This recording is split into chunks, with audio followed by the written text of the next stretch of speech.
Greetings, everyone. Pete Pardo here from Sea of Tranquility. Welcome to another edition of Ranking the Albums in the co-captain's chair this early Sunday morning. Mr. Rich Catino, hailing from New Jersey. What's happening, Rich? Morning. What's going on, everybody? Oh, doing good. Doing good. You got the East Coast connection here of SOT. Chilly as hell outside. I don't know about you, Rich, but I don't even think it's 25 here. It's pretty damn cold. It's cold. Yeah. But the Godzilla versus Kong trailer comes out today. So I'm wearing my Godzilla shirt in honor of it and anticipating for whenever it drops. There you go. Yeah, I'm wondering when that'll be available. You think probably noonish maybe or something like that? I hope so. Yeah, all I've seen is that brief glimpse, that like 2-second clip that they've been showing on the HBO Max where Kong jumps up and punches Godzilla as Godzilla like kind of going forward, and that's all you see. And it's just like, all right, so is that like a tease? Is that like actually happen in the film or not? And I'm like, I don't know. I'm just interested. I'm interested to see because, quite frankly, you know, if you've seen, I mean, we know how big Godzilla is. I know we're getting completely off the rails here, and we saw Skull Island, and Kong is not quite that big yet. So common sense tells me they're going to have to do something to make these two a little compatible here. But we'll see.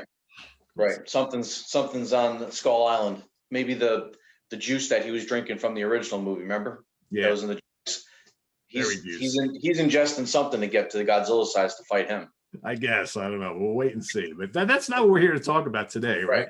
Today we're here to talk about the very short but pretty damn cool catalog of U.S. heavy metal acts, thrash, power metal kind of combo of the two. Sanctuary. Band started and led by the late, great warreldane.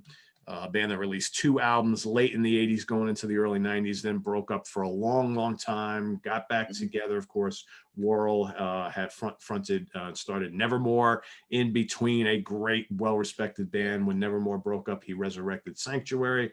There we go right there. I mean, everybody, who doesn't love Nevermore, right? Yeah, that's the first one. Came 5 years after Into the Mirror Black. Yeah, great band. Very different band. I mean, and I think most of us who were already fans of Sanctuary, when we first heard Nevermore, we were like, Warrell sounded a little different here, right? Because he went for a completely different vocal style, whether he just got tired of singing the old way, couldn't sing it that, you know, the Sanctuary style anymore. Or, you know, I was reading something from him earlier today when I was kind of putting every, you know, finishing up some stuff with this. And he basically said that the intent was never to sing the way he did in Sanctuary and Nevermore. But you know, because again, we're talking about they got back to Sanctuary, got back together after Nevermore broke up in 2013 or so, and on the reunion Sanctuary album, he still doesn't sound like those 80s albums. But so I don't know whether it's he couldn't really sing that way anymore, or you know, whatever the reason was. But the guy was a great singer, whether he was doing the lower register stuff or the higher register stuff. A totally unique guy, and very much missed today. Very much. Well, from the second album, Into the Mirror Black to the Nevermore album, you can hear how his range changes a little bit. He's not singing as high as he was. Yeah. Still high on this album at times, and often. Not as high though as but not as high, right? Yeah. And then here it gets lower. Yeah. And I think it's funny because I think we all got very accustomed, because I mean, let's be frank here, the career of Nevermore was a lot longer than Sanctuary, and there's a lot of Nevermore albums, and we got very used to hearing Warrell in that kind of lower register kind of zone for so many years. That to us was pretty normal. And then, you know, when you go back and listen to those, especially the debut Sanctuary album, you're like, holy cow, I forgot he used to sing like that, right? Because I mean, like 85% of the time. Yeah. And I'm sure we'll get into a lot of this stuff as we go here. So we're looking at today, we're going to cover 4 albums today. So we kind of went back and forth on this. So they have a new album they've been working on for a while that was supposed to come out like a year ago and didn't. I don't know what the deal is with that. And they have a new singer, and they're continuing on after Warrell passed away, but that hasn't come out yet. They also released kind of like a compilation of early demos and early tracks that was that they were working on and recorded before the first album, which is called Inception. Originally, we weren't going to include that. And we're like, you know what? There's only 3 other albums, so we're going to include that as the 4th one, and we're going to rank them in the order of our preference. So I'll have Rich kick us off with his number 4. Okay. And by the way, the new album is Transmutation. Yes. Yeah. and it's Scheduled to Joseph come out on Mike. Century Media, but when, who knows? Yeah, this year supposedly. Yeah. And Joseph Michael is the singer. Yeah. Who's incredible. I saw him with them when they played with Iced Earth a couple of years ago here in New York. And man, does he sing just like Warrell. It's scary. Yeah, he's got a great voice. Yeah. Yeah. Yeah. Incredible. Same kind of range.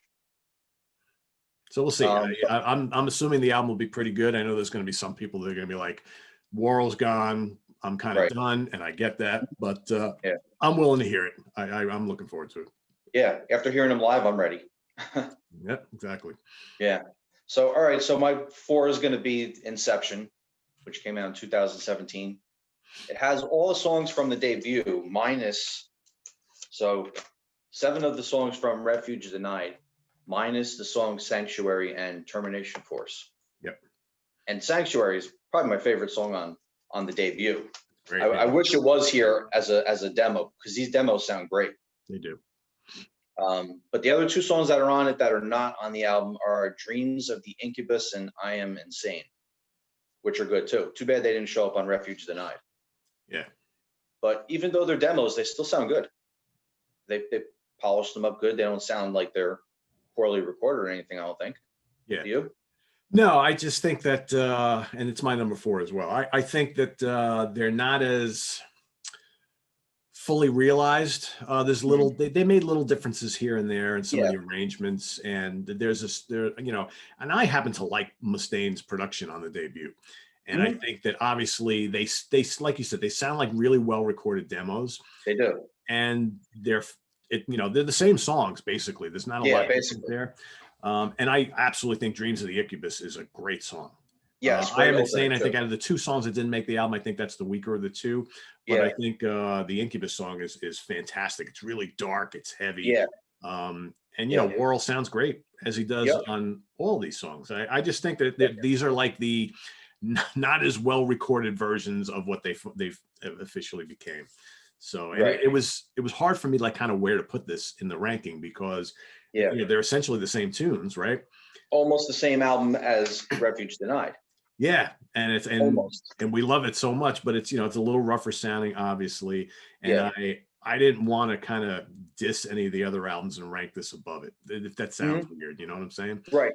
Yeah. Right. I think it's at number 4 for a reason, because it is what it is, and it's demos, and it's polished up demos with 2 leftover songs. So it is what it is. Yeah. Still really good. I mean, all 4 of these are really, really, really good. Yeah. So. Yep. And the cover is cool because it's reflective of the debut as well, because it's a prequel. It's called Inception, so it happens right before Refuge Denied. So when you look at the cover art, it has the same guy in there with the gun in his hand, the character. Yep. At the podium. So it takes pieces of the art from the debut and incorporates it into the Inception. That's is that an Ed Repka cover? Yeah. I thought so. Okay. Yep. I thought so. Yeah, you can definitely tell when he has very distinctive style. Very cool. Yeah, I mean, he's worked with so many bands. I think of all those like early Death albums, and I mean, he did stuff with Megadeth, and I mean, he's just done so much stuff. It's and even now the current wave of thrash bands, the younger bands, they all use. He does so many of their covers. Yeah, he's definitely like was tied to the thrash genre, even though he did some death metal stuff as well. He was big in working with the thrash bands, so that's why I think that. A lot of people talk about how, like, a lot of black metal albums have that similar kind of cover art and logo design. And you could say the same thing about death metal. Thrash also used a lot of similar type of, and you could say the thing about prog and power metal too, right? All these different genres and subgenres had a lot of the similar artists that work within the genre quite a bit. That's just the trademark of metal, I guess, right? Yeah. Yeah. It's cool though. I like it. Yeah, absolutely. All right. What's your number 3? All right, so number 3, going with The Year the Sun Died. What a great title that is. So that was the return album when they got back together in 2014. Yeah, I love the titles. Warrell has such poetic titles that he comes up with for albums and songs, with Nevermore and Sanctuary. Yeah. Really cool. Yeah, I agree. So carrying over from the original lineup, it's only him and Lenny on guitar and the drummer, right? Dave Budbill, right? I think it looks like. Yeah, I thought so. It was Warrell, Lenny, and Dave. Oh, Jim Shepard was on this too. Yeah, there's 4 of them actually. Yeah. Yeah. Yep. Yeah, So this one had yeah, so it's 3 members of the original lineup, right? I thought it was 4. Hold on, I'm trying to get the list of all of them. Jim, Dave, Lenny, yeah. So warreldane, Lenny Worrell. Rutledge, Jim Shepard, and Dave Budbill. So it's Yep, 4. yeah. Yep. And then you got Brad Hull on guitar, on second guitar. So he's the new guy here. So it's Right. 90% of the original band. So Yeah, and it sounds like Nevermore. It sounds like Sanctuary. It doesn't sound any different from. I would say it just sounds like a growth from this album. yes, It's definitely not. It's definitely not like Refuge Denied, which Right. is a little more traditional metal, power metal-ish at times. It's more like this, I think. Yeah. Especially, I wrote down the song Exitium that's great. and One Final Day, which is melodic, kind of somber type of a melody going on in there, which is very indicative of what Nevermore would be doing, especially on their debut. You know, so there's that middle period in the album. Not the middle period, I'm thinking of the other one. Exitium, I Am Low, and One Final Day, where he's singing in that lower vocal. Yeah. And it's got that kind of Nevermore-ish mellow melodic verses going on. Yeah.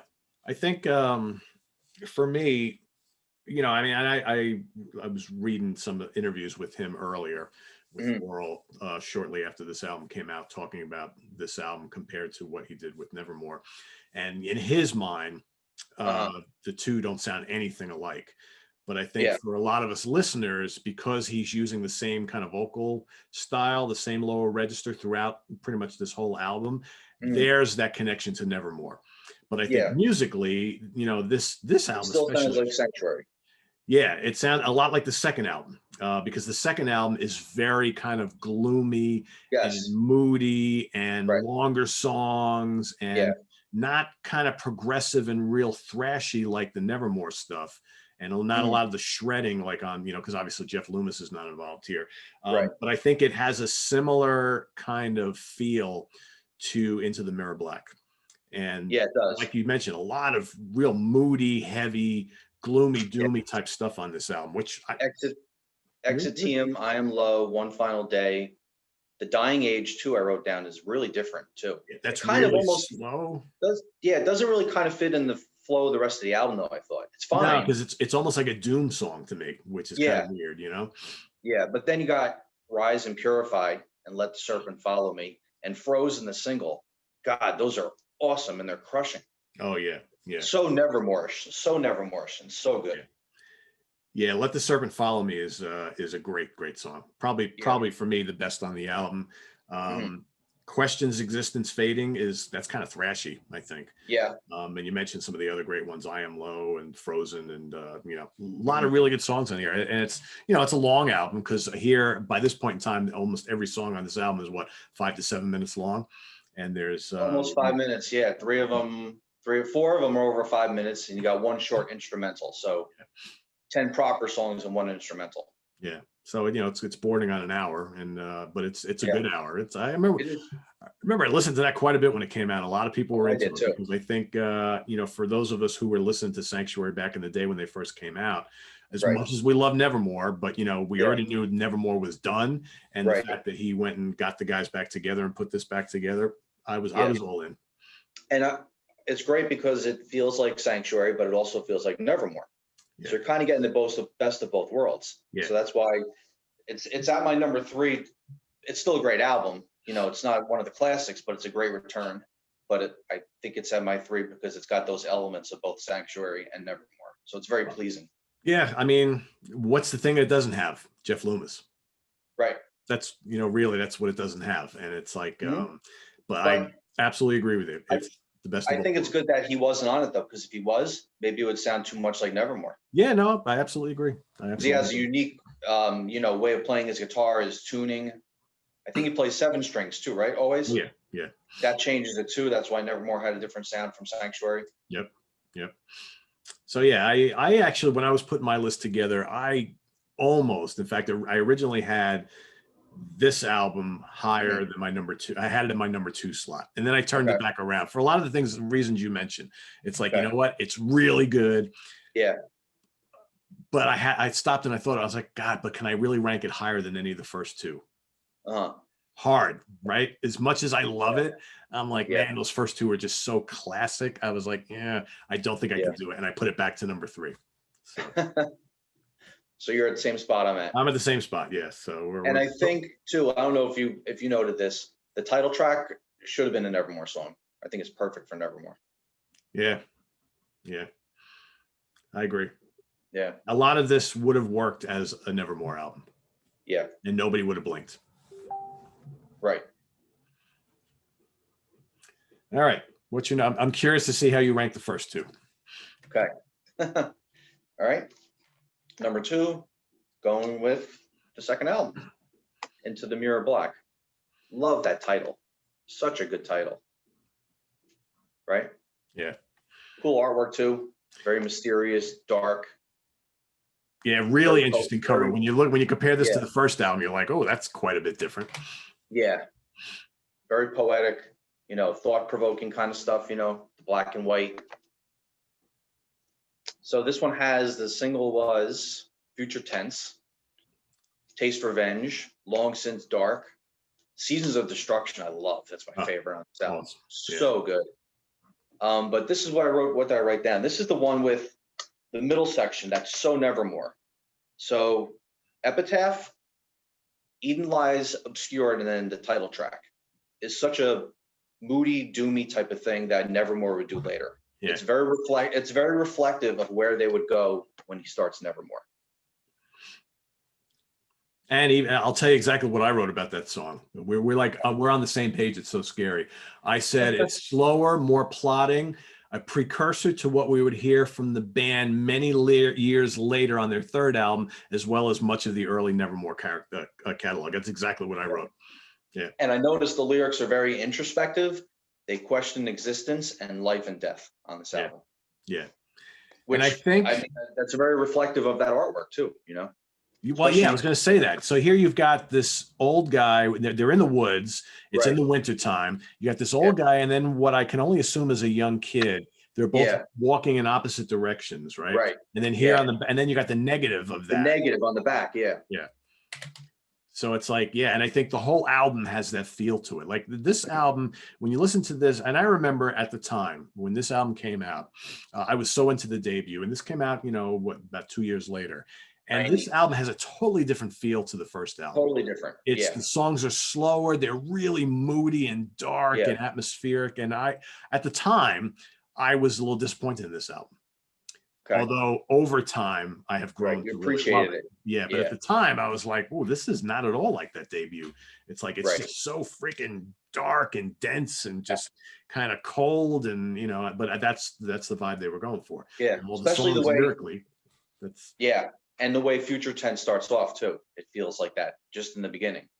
Yeah. But the album from Future Tense, Taste Revenge, and Long Since Dark, and then the last couple songs after Seasons of Destruction, it's heavier again. So the Nevermore section is bookended by their heavier stuff at the beginning and the end. Yeah, yeah. And what's weird too, so I don't know, did you ever get to see them back in the day, like originally? I did. I know for sure I saw them once. I may have seen them twice. I saw them. They opened up. They played on a triple bill with Savatage and Megadeth, and this was like a little side show because Megadeth was touring with Dio at the time. So they got off so as a kind of like an off date, they went and booked. It was at the Chance in Poughkeepsie, New York. It was them opening up the show, Savatage second, Megadeth third. And, I remember like being totally amazed. Then I think I saw them like a year later opening for Fate's Warning. I know they toured Fate's Warning a little bit. My memory's kind of a little fuzzy because it's so long ago, but there's a couple of solos on this album because I know they were doing some of these dates with Savatage where it almost, and I'm pretty sure it's Lenny Rutledge. I'm assuming it was him.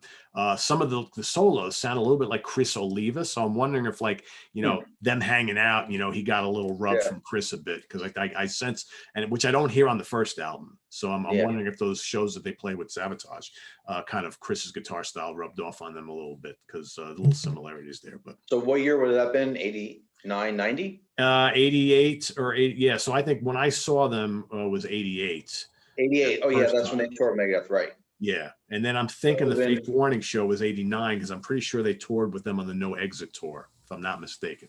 Okay, so that would have been Gutter Ballet for Sabotage. Yeah. Yeah. Yeah. Long time ago. But I remember, I remember even back then, because I saw Nevermore quite a few times later on. So even back then, I remember seeing Warrell up on stage and thinking, if this guy is not a star, like sometime in the near future, something is definitely wrong with the world. Because he had it, right? I mean, he just, Well, that's why Nevermore became so successful. Yeah. Yeah. What's the it earliest should have been more successful, I think. I know. What's the earliest you got to see them? Nevermore. I didn't see them in the 90s. I saw them in the very early 2000s. Okay. I saw them in the 90s. I don't remember what year it was, but I saw them with Sabotage and I saw them with Merciful Fate. Wow. That's pretty when they were back active in the 90s. Wow. And that was a great show. What a great tour those two were. I can imagine. And and ironically, and I'm sure we're going to talk about it in a minute, there's a certain connection between Merciful Fate and Dan. Yes, exactly. Which is ironic that they toured together. I wish I remember what album it was. I don't know if it was The Politics of Ecstasy or what's the Dead Heart and Dead World, maybe, or the one in between. Well, yeah, Dead Heart and the Dead World was right at the end of the decade, right? That was what, 99? Yeah. 99, 2000. Yeah. And then what's the one in between there? The album in between Politics of Ecstasy and Dead Heart is hold on, I'll tell you in a second. It might have been that tour because in the 90s, Merciful Fate put out like 5 albums. There was 9, there was Dead Again. How about Dreaming Neon Black? Dreaming Neon Black. Yeah, it's definitely Politics, Dreaming Neon, or Dead Heart and Dead World that I saw them. And then you had Enemies of Reality right after that. Right. So it was pre that, definitely. Yeah. Yeah, I think I saw them on the Enemies of Reality tour, I think. Okay. That's when I saw them. Yeah, because they were playing in New York City all the time, so I caught them a couple times. And always great live. Always really good live. Yeah. All right. Well, yeah. So my number 2 is the same. So I guess we're exactly the same on this whole ranking here. Right. Not surprising. Everything you said about the second album, I totally agree with. Taste for Revenge is great. Future Tense, Killer Thrash. I mean, Warrell sounds great on this album. Yes. Long Since Dark, Moody. I think Warrell doing all these different vocal styles and things throughout this album. We mentioned Epitaph, which I absolutely love. What else we got? Eden Lies Obscured, really moody, big epic riffs. The Mirror Black is also dark and moody. This whole album is just so moody. Yeah. And then I love the fact that they stay for later in the album because you got all these like really like moody, plotting dark songs in a row, and then they come out with Seasons of Destruction, which is an absolute face melter, right? Crusher. Yeah, totally good. And then Communion is really good. Also, really kind of complex, all this really intricate riffing. I mean, I absolutely think that like this album, if they would have released, say they stayed together, this would have been, 1993, would have made perfect sense. And what's amazing is that all those years later, they come out with this and it actually sounds like what should have been the immediate successor to this. Even Nevermore notwithstanding, right? Even if that never happened, it's like the next, it just makes total sense that it came out when it did. True. Yeah. So I guess I know where number 1 is, right? Obviously no surprise there. Do you know the story how Dave Mustaine got involved with them? I don't. I don't remember. Yeah, I don't remember. I'm sure it's out there somewhere. Because I think he heard them somewhere. I mean, they crossed paths because Dave Mustaine was not producing much. I mean, he's not known to be a producer. No, he wasn't. This was one of the few albums he did produce. Yeah. I know he stumbled upon them somewhere. Or they played a show together or something like that. He liked what he heard. And produced the album and helped them get signed. I mean, they got signed to Epic Records because of the association with him. And then he's the one who kind of handpicked them to open up some of those dates, off the Dio tour. So I mean, this is this is probably one of the most underrated debut albums in metal. Yes. Like, right? I Yeah. mean, Yeah. Because they were part of that traditional metal that wasn't as popular unless you were Iron Maiden or Priest or Dio or somebody like that at that time, because it was the late 80s at that point. yeah, yeah. Yeah. And So I'd the argue bigger this names. album is heavier than all of those. Yeah. Yeah. This is almost like old Sabotage. Yeah, Like great. between Sirens and Power of the Night type of stuff. Yeah, that's a great comparison. Yeah, I absolutely agree. And Worrell's vocals are very kind of like John Oliva, which are that high, insanely kind of unique. Just, I don't know, he sounds like a madman on this album almost at times. I know, and he sounds like King Diamond on half this album too. Yes, It's like John Oliva meets King Diamond, because he does these like shrieks and then he comes back down and then he's going back and forth. He fluctuates so much within that high range. It makes sense why they toured with Merciful Fate in the 90s. Absolutely. And that's him right in the middle there. I mean, it's like with the long ass hair. That's why I remember, because he was kind of a tall guy. And I remember seeing him up on stage. His hair was like all the way down to his ass. And I'm like, he was just up there doing all this weird shit. And I remember, as a teenager thinking, or not teenager, early 20s. And I was like, wow, this guy's got that King Diamond thing going on, right? He's all over the place. And then he just stopped doing that, and then that was one thing when I first started listening to Nevermore. I'm like, that's Worrell? I'm like, what happened to all that like high pitched screaming stuff? I'm like, nope, done. But that's all over this album. Like the opening track, Battle Angels, and Die for My Sins, and Soldiers of Steel. And like I said before, the title track, Sanctuary, is my favorite on this album, I think. His vocals really go throughout that high range and where he goes with it, where he can take it. Very cool. Yeah, I mean, this, and how about White Rabbit? One of the best covers it's ever. Perfect. Yeah, it's just a perfect cover for what he can do with his voice and what this band was at the time. Yeah. It just fits. I've always, metal bands, especially in the 80s, a lot of them would do like these kind of weird covers from time to time. And, a lot of times I was always kind of like, why couldn't they just put on another original track? I don't want to hear a damn cover, but this cover of the Jefferson Airplane got a lot of attention. Right. Or they do the cover because it was going to be a hit single, because it was melodic and it was catchy. Yeah. Like Quiet Riot, the two that they did, two Anthrax, they were huge hits for them. Yep. Even White Lion, Radar Love. Yeah, exactly. But they kind of picked, they picked like an oddball song, but it worked perfectly for what they do. Yeah, it's real menacing, it's really, really good. But there's so many classics on here. I mean, Battle Angels is one of the greatest like kickoff tracks ever. And I can't believe, like, when I did a show a long time ago about some of the best opening tracks on like hard rock and metal albums. And I completely forgot about that one, because Battle Angels is just killer. Termination Force is great. Die for My Sins is great. Sanctuary, like you mentioned. Veil of Disguise, really good. Very moody opening in the beginning. It kind of starts off mellow to close the album. Yeah, and I think Veil of Disguise, which is the last track on the album, that also kind of foreshadows the direction they were going on their second album. It does. It's very, very different from the rest of the stuff that's on here. It is, and I love the third war that comes before it. Oh yeah, another great heavy song. Yeah, there's not a bad song on here, and a really good, powerful production, I think. Yep. Ultra memorable songs. Yeah, I had the LP of this. Oh, the artwork is kick-ass. Yeah. Yep, great artwork. Yep. Yeah, I had this on vinyl too. You mentioned Sabotage before. If you kind of like blinked real quick, that almost looks like a picture from one of the back of the Sabotage albums. Except you're wondering where John Oliva is, but if you look real quick, you're like, oh, that could be Sabotage, right? Yeah, could have been Streets or Mountain King or something. Yeah, exactly. Good stuff. I will say I probably haven't listened to Sanctuary in a while.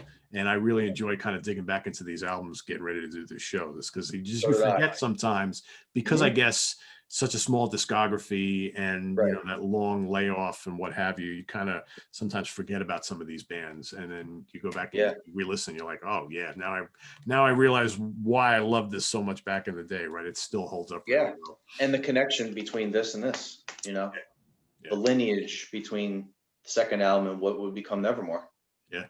Yeah, exactly. Really cool. Yeah. All right. there you have it, Okay. everybody. Good Ranking topic. the albums of Sanctuary as we eagerly await what the band will be doing on their new album Without Warrel, right? I'm willing to give it a shot and see how that turns out. I think Like I said, I saw them live. I was sold. I'm sure it's going to be good. yeah. Well, I mean, they are really good musicians, the band Yes. itself. And if they got a guy obviously who's got a lot of talent. He's not Warrel, but Right. he's a great singer on his own right. So I think it'll be pretty Close enough. Yeah. Close enough, right? Yep, I agree. It'll be good. Yeah. So there you have it, everybody. So feel free to rank them as you like them in the comments below, and curious to see what everybody thinks of this pretty cool little discography here of a very, very cool band from the 80s that still out cranking it out today. So I want to thank Rich for joining me here today on this little trip down memory lane with Sanctuary, and we'll be seeing Rich on the show again in the very near future. We've got Monsters Den episodes coming up with Rich, Chris Allo, and myself, hopefully later this week or the week after, where we're going to be talking about holiday horror films. Yes. Right. So that's coming up next. And as well as I'll spill the beans a little bit here. So we're plotting. So Rich actually back in the 90s did a bit of like special effects and like horror effects, makeup effects and things like that. He worked on a few like really, really, really low budget films. Really, really low. Really low budget films. So he's actually shared these movies with Chris and I. Chris and I watched one of them yesterday, and we have to watch the other one. And we're going to do a fun little show where Chris and I are going to kind of get together with Rich and just talk about these films and it's cool. What was so bad about them, so to speak. So if you like hearing about really bad horror films, this will be a lot of fun. So I look forward to that. Yeah, so we're going to kind of squeeze that in sometime soon too. So stay tuned for that. A lot more coming up in just a little bit. Lynn Versace from the Hudson Valley Squares and I will be doing a show talking about those heavy songs from non-heavy bands. So that's coming up right after this. Stay tuned for that. Visit us on the web at www.seatranquility.org. We're on Facebook. We're on Twitter. Of course, we're here on YouTube all the damn time. Rich, you want to give a couple plugs for the other things you've been working on? Sure. Metal Asylum I write for, Brave Words Magazine, and the Metal Hall of Fame. And like you said, I do the Monsters Den with you, and we do this on Sundays, Sunday morning, the Sunday brunch, as they're calling it. Sunday brunch with Sea Tranquility. Sunday brunch. So awesome. So we'll see everybody real soon. Have a good one. And for Rich Catino, I am Pete Pardo. Goodbye, everybody. Bye.